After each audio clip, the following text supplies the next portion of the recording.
नवाजुद्दीन सिद्दीकी बॉलीवुड के उन एक्टर्स में से हैं जिन्हें सक्सेस तो लेट मिली, लेकिन जब मिली तो छप्पड़ फाड़ कर मिली। बॉलीवुड के संजीदा से दिखने वाले बेहतरीन एक्टर का आज जन्मदिन है। उनके बर्थडे पर आज हम आपको बताएंगे कि जितना स्ट्रगल नवाजुद्दीन सिद्दीकी ने किया इस मुकाम तक पहुंचने के लिए, और जिस सक्सेस की वजह से आज उन्हें हर शख्स एक एक्टर के तौर पर प्यार करता है, इसके अलग उनकी जिंदगी से जुड़े कुछ ऐसे भी सच हैं जिन्हें जानकर शायद आपको भी हैरानी हो। आज हम आपको बताएंगे नवाजुद्दीन सिद्दीकी से जुड़ी कुछ ऐसी कंट्रोवर्सीज के बारे में जिसकी वजह से उन्हें कई बार अपने फैंस के तानों और नफरत का भी शिकार होना पड़ा। जी हाँ, एक्स्ट्रा मैरिटल अफेयर, सुसाइड की कोशिश और भी बहुत कुछ। जी हाँ, ये सब नवाजुद्दीन सिद्दीकी से जुड़ा हुआ है। नवाजुद्दीन सिद्दीकी उस वक्त चर्चा में आ गए जब उनके लाइफ पर लिखी किताब एन ऑर्डिनरी लाइफ में उनसे जुड़े कई किस्से सामने आए। अपनी बायोग्राफी एन ऑर्डिनरी लाइफ में नवाज ने सुनीता राजवर और निहारिका के साथ अपने प्यार और ब्रेकअप के बारे में बताया। किताब में छपे एक्ट्रेस निहारिका के साथ उनके संबंध सुर्खियां बन गए। इन सब बातों के चलते नवाजुद्दीन सिद्दीकी एक्ट्रेस के निशाने पर भी आ गए। निहारिका ने कहा कि नवाज ने अपनी फिल्म और किताब को बेचने के लिए उनके नाम का इस्तेमाल किया है। निहारिका के वकील ने नवाज के खिलाफ राष्ट्रीय महिला आयोग में केस भी कर दिया था, जबकि नवाज ने कहा कि उन्हें इस रिएक्शन की उम्मीद पहले से थी। अपनी बुक में नवाज ने अपना और निहारिका के रिलेशन को इतना डीप में जाकर दुनिया को बताया, जिसके बाद उन्हें काफ़ी आलोचनाएं भी सहनी पड़ी। जिसके बाद मामला बढ़ता देख नवाजुद्दीन ने अपनी किताब वापस ले ली। यही नहीं, सुनीता राजवर ने नवाज को अपनी छवि खराब करने के लिए 2 करोड़ रुपए का कानूनी नोटिस भी भेजा।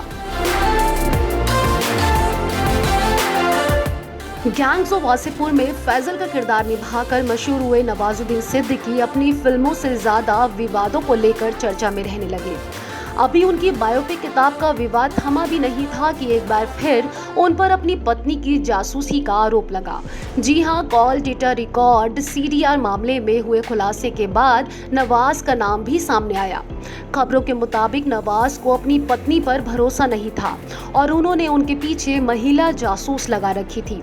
इतना ही नहीं, नवाज अपने वकील के जरिए पत्नी के मोबाइल की पूरी जानकारी जुटाया करते थे। इस काम में उनके वकील रिजवान सिद्दीकी उनकी मदद कर रहे थे।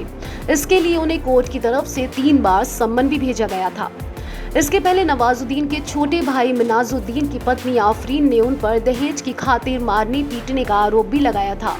विवाद बढ़ने के बाद नवाजुद्दीन ने अपनी सफाई में कहा कि उन्होंने कभी दहेज के लिए कहा ही नहीं। उल्टा आफरीन के चाचा उनके भाई से हमेशा की तरह पैसे ऐंठ रहे हैं। 2016 में दशहरे के वक्त नवाजुद्दीन उस वक्त चर्चा में आ गए जब वो रामलीला में महाराज का रोल करने वाले थे, लेकिन शिवसेना ने गांव में रामलीला करने ही नहीं दी।